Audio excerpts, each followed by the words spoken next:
diberikan oleh Allah Subhanahu wa taala sehingga kemudian Allah Subhanahu wa taala memberikan kita taufik dan hidayah mempergunakan nikmat tersebut dalam ketaatan dan pahala yang sangat besar yang kita dapatkan di sisi Allah Subhanahu wa taala. Waktu subuh ini adalah waktu yang sangat mahal dan sangat berharga bagi seorang muslim. Karena 2 rakaatnya saja kemudian lebih baik daripada segala isinya. Rakaat sunnah, rakaataini qabla fajri khairum minad dunya wa ma fiha. 2 rakaat sebelum salat subuh adalah lebih baik daripada dunia dan isinya. Dan ini hanya bisa dipahami dan diyakini orang-orang beriman kepada Allah Subhanahu wa taala bahwa waktu subuh jangan sampai kita menyia-nyiakan waktu tersebut. Jangan sampai kita kemudian tidak melakukan 2 rakaat sebelum salat subuh. Bahkan Rasulullah sallallahu alaihi wasallam ketika dia kesiangan pun dia tidak langsung melaksanakan salat wajib subuh, tetapi tetap mengambil 2 rakaat salat sunnah qabliyah sebelum subuh. Itu artinya bahwa salat ini adalah salat yang sangat besar pahalanya di sisi Allah Subhanahu wa taala. Rasulullah mengatakan lebih baik daripada dunia dan isinya. Dan ketika kita mendapatkan hal tersebut, itu adalah pemberian anugerah yang terbesar dari Allah Subhanahu wa taala yang patut kita syukuri sehingga senantiasa kita mendapatkan kesempatan itu terus-menerus. Allah Subhanahu wa taala senantiasa memberikan kita kesempatan itu. Oleh sebab itu, di antara salat yang tidak ditinggalkan Rasulullah sallallahu alaihi wasallam baik dia melakukan perjalanan ataupun dia berada di Madinah adalah salat witir dan 2 rakaat salat subuh. Dan oleh sebab itu sebagian ulama atau jumhur ulama mensunnahkan atau menganjurkan untuk mengganti salat sunnah qabliyah ini kalau kita kehilangannya atau kalau kita tiba-tiba datang dan sudah iqamah, maka dianjurkan kita untuk menggantinya kalau kita adalah orang-orang yang senantiasa melaksanakan salat tersebut, yaitu salat 2 qabliyah subuh. Dan waktu ini adalah waktu yang sangat diberkahi karena hal tersebut adalah doa Rasulullah sallallahu alaihi wasallam, Allahumma barik li ummati fi bukuriha, ya Allah berkahilah umatku di waktu subuhnya. Waktu subuh ini adalah memang waktu yang sangat berharga. Oleh sebab itu kita membiasakan diri untuk kemudian berinteraksi dengan kalam ilahi, dengan firman-firman Allah Subhanahu wa taala di waktu subuh. Karena dia adalah waktu yang berberkah. Semoga ayat-ayat ini yang kita baca dan tadabburi ini betul-betul masuk ke dalam kalbu kita, hati kita, sehingga menggerakkan anggota-anggota badan kita untuk kemudian melakukan hal-hal yang bernilai ibadah di sisi Allah Subhanahu wa taala. Kita lanjutkan bacaan kita dalam surah Al-Ankabut. Sekarang kita masuk kepada ayat 17 dan 18. Qala Allah Ta'ala, A'udzu billahi minasyaitonir rajim. Innama ta'buduna min dunillahi awthana wa takhluquna ifka. Innal ladzina ta'buduna min dunillahi la yamlikuna lakum rizqan fabtaghu 'indallahi ar-rizqa wa'buduhu washkuru lahu ilaihi turja'un. Wa in tukadzibu faqad kadzdzaba umamun min qablikum wa ma 'ala ar-rasuli illa al-balaghul mubin.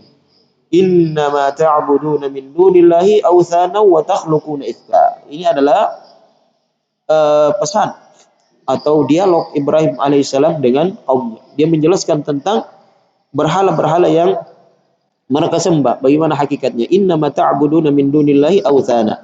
Sesungguhnya yang kalian sembah selain Allah Subhanahu wa taala hanyalah awthan. Dia adalah patung-patung. Dia adalah sesuatu yang dipahat, ada yang memahatnya. Kalian bayar sendiri, kemudian kalian sembah. Apa manfaatnya? Dia tidak bisa bicara, dia tidak bisa mendengar, dia tidak bisa memberikan manfaat, dia tidak bisa menolak mudarat. Wa takhluquna ifka, yang kalian jadikan, yang kalian karang-karang tentang namanya. Ada namanya ya, setiap dewa-dewanya, patungnya itu ada namanya. Kalau di dulu yang terkenal di orang-orang jahiliyah Quraisy ada Lata. Lata itu berhalanya orang Taif. Uzza, Hubal dan lain-lain sebagainya sangat banyak. Bahkan ketika Rasulullah sallallahu alaihi wasallam menguasai Mekah pada Fathu Mekah, di dalam Mekah itu ada lebih 360 patung yang ada di dalam yang dihancurkan oleh Rasulullah sallallahu alaihi wasallam. Ibrahim ingin menjelaskan tentang hal tersebut. Innama ta'buduna min dunillahi awthana. Yang kalian sembah ini adalah sesuatu berhala, patung yang tidak ada manfaatnya, seperti boneka, seperti tidak bisa memberikan manfaat dan memberikan mudarat karena kalian sendiri yang bikin, kalian sendiri yang buat, kalian sendiri pahat, apakah dia dari batu atau dari kayu. Wa takhluquna ifkan, setelah itu kalian yang karang-karang sendiri namanya. Kata Allah Subhanahu wa taala, wa ya'buduna min dunillahi ma lam yunazzil bihi sultana wa ma laysa lahum bihi. Dan mereka menyembah selain Allah Subhanahu wa taala yang Allah Subhanahu wa taala tidak pernah ajarkan, tidak pernah turunkan ajaran seperti itu kepada para nabi. Wala wa ma laysa lahum bihi ilm, dan mereka tidak mempunyai ilmu. Artinya mereka tidak tahu, mereka karang-karang hal tersebut sehingga kemudian menjadilah berhala-berhala atau sesembahan-sesembahan. Dan kebanyakan sesuatu yang disembah, yang dikeramatkan oleh manusia itu adalah sesuatu yang dikarang-karang. Oh ini katanya ini dulu ini. Bahkan kuburan-kuburan rata-rata yang dikeramatkan manusia, kebanyakan kuburannya adalah kuburan kosong yang tidak ada di dalamnya. Dia cuma pengakuan-pengakuan saja sehingga kemudian menjadikan masyarakat, menjadikan umat, sebagian umat tertipu, kemudian terjatuh ke dalam kesyirikan. Nabi Ibrahim alaihissalam ingin menjelaskan tentang hakikat daripada yang disembah itu adalah makhluk, bukan cuma makhluk Allah Subhanahu wa taala, tetapi manusia juga di situ menciptakannya. Dia yang pahat, yang rapikan, dia yang halus. Kemudian dia sembah sendiri adalah kebodohan yang nyata. Sedang dia saja tidak bisa membuat dirinya dengan bentuk itu. Coba tanya, bisakah Tuhannya itu membentuk dirinya langsung dari batu, langsung membentuk seperti bentuk tersebut? Tidak bisa, harus juga melalui tangan-tangan manusia. Maka apa gunanya untuk disembah? Innal ladzina ta'buduna min dunillahi la yamlikuna lakum rizqa. Sesungguhnya yang kalian sembah selain Allah Subhanahu wa taala tidak memiliki rezeki. Tidak memiliki, dia tidak bisa memberikan rezeki. Jangankan dia memberikan rezeki, dirinya saja kemudian harus dikasih makan. Coba. Di mana orang-orang yang itu memberikan sesajen, memberikan ini dan itu, banyak yang harus dia persembahkan. Dan ini adalah kebodohan. Allah Subhanahu wa taala mengatakan, wa ma khalaqtul insa wal jinna illa liya'budun ma uridu minhum min rizqin wa ma uridu minhum min rizqin wa ma uridu ayyut'imun. Saya tidak perlu untuk diberikan rezeki dan saya tidak perlu diberikan makan. Kenapa Allah mengucapkan ini dalam surah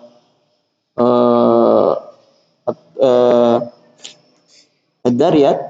Karena memang kebanyakan orang-orang penyembah berhala atau orang-orang yang mengkeramatkan sesuatu itu memberikan makan kepada penunggunya. Kalau dia memang adalah yang maha kuasa, dia bisa memberi manfaat dan bisa menolak mudarat, kenapa harus dikasih makanan? Yang disembah itu adalah tidak perlu makan, dia tidak perlu diberi, dialah yang memberi. Maka Allah Subhanahu wa taala mengatakan, "Innallaha huwa razzaqu dzul quwwatil matin." Wa Allah Subhanahu wa taala adalah yang memberikan rezeki, yang mengatur semua rezeki, Razzaq. Rezekinya dibagi-bagi. Dzul quwwatil matin, yang mempunyai kekuatan yang sangat kuat dan sangat kokoh. Jadi itulah Allah Subhanahu wa taala. Sedang yang disembah oleh manusia adalah sesuatu yang tidak memberikan rezeki sedikit. Wa ya'buduna min dunillahi ma la yamlikuna lahum rizqan minas samawati wal ardi wa ma yastati'un. Dan mereka menyembah selain Allah Subhanahu wa taala yang tidak bisa memberikan rezeki di langit dan di bumi, dan mereka tidak mampu. Mereka bahkan diberikan makanan, diberikan sesajen, kadang-kadang dipotongkan binatang. Itulah yang mereka sembah, yang buat susah, kadang membuat susah, sehingga harus memberikan, ada yang memberikan makan tiap hari Tuhannya. Ini adalah kebodohan kalau orang tidak berpikir memang betul-betul kal an'am, seperti binatang. Dia tidak betul-betul seperti tidak mempergunakan akalnya secara baik. Fabtaghu 'indallahi rizqa wa'buduhu washkurulah. Maka carilah rezeki di sisi Allah Subhanahu wa taala, wa'buduhu, sembahlah ia, washkurulah.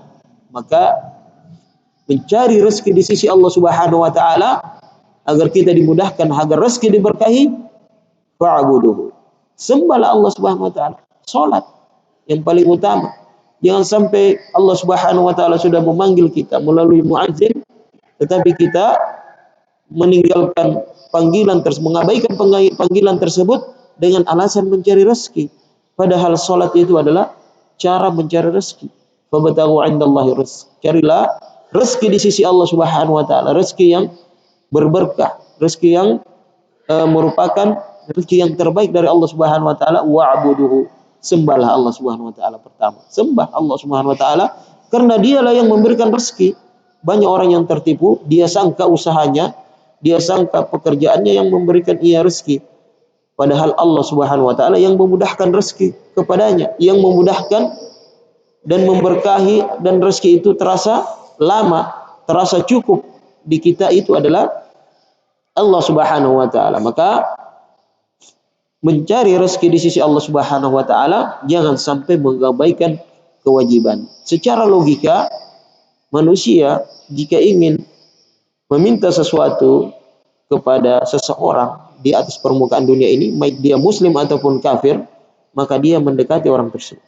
Orang-orang yang mau tender, mau dapat proyek, pasti mendekat ke pemimpin, bupati, gubernur, presiden. Pasti akan, orang kalau mau penyusunan banggar, anggaran daerah itu penuh itu di Senayan, sekitar hotel-hotel dari pemimpin-pemimpin daerah, bupati dan gubernur untuk mendekatinya.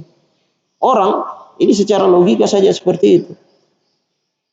Maka begitu pula kita dengan Allah Subhanahu wa taala. Kita mau rezeki yang terbaik dari Allah Subhanahu wa taala, dekati Allah Subhanahu wa taala. Kita minta kepada Allah Subhanahu wa taala dalam setiap salat-salat kita.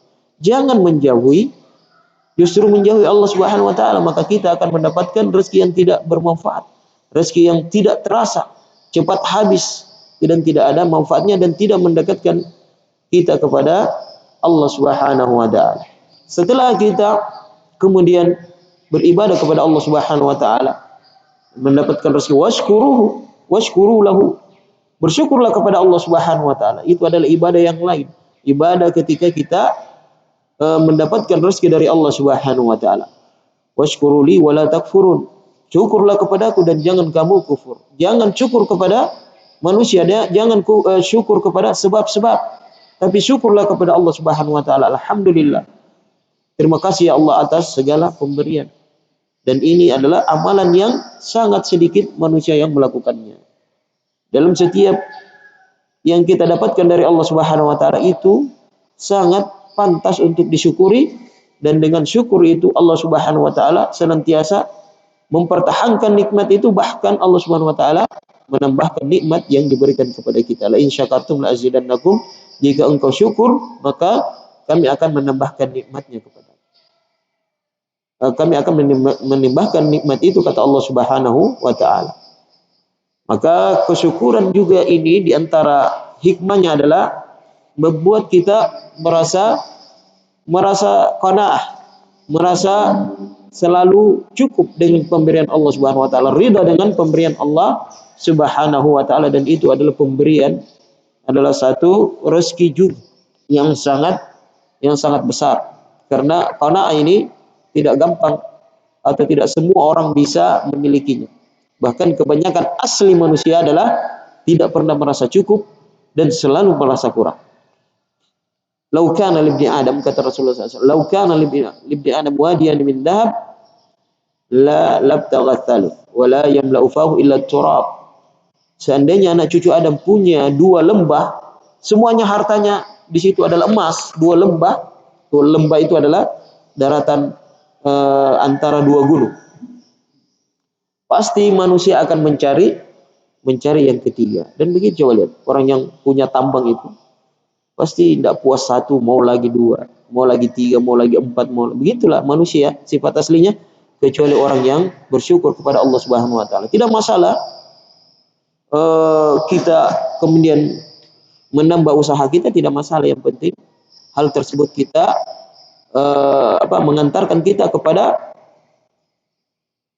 taqarrub kepada Allah Subhanahu wa taala. Semakin kemudian menambah hubungan kita kepada Allah Subhanahu wa taala, tidak melalaikan kita daripada Allah Subhanahu wa taala, sebab memang harta ini harusnya berada di tangannya orang-orang beriman supaya bagus pengelolaan hartanya.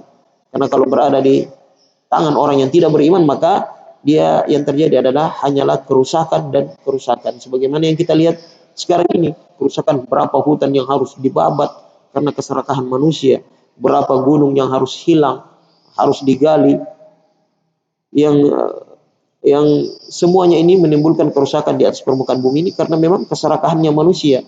Memang manusialah yang kemudian mengarang-arang sendiri keserakahannya tersebut. Bayangkan dengan prinsip ekonomi, mempergunakan sumber daya alam yang terbatas untuk memenuhi keinginan manusia yang tidak terbatas, maka jelaslah akan terjadi kehancuran di sana sini dari alam yang ada di sekitar kita.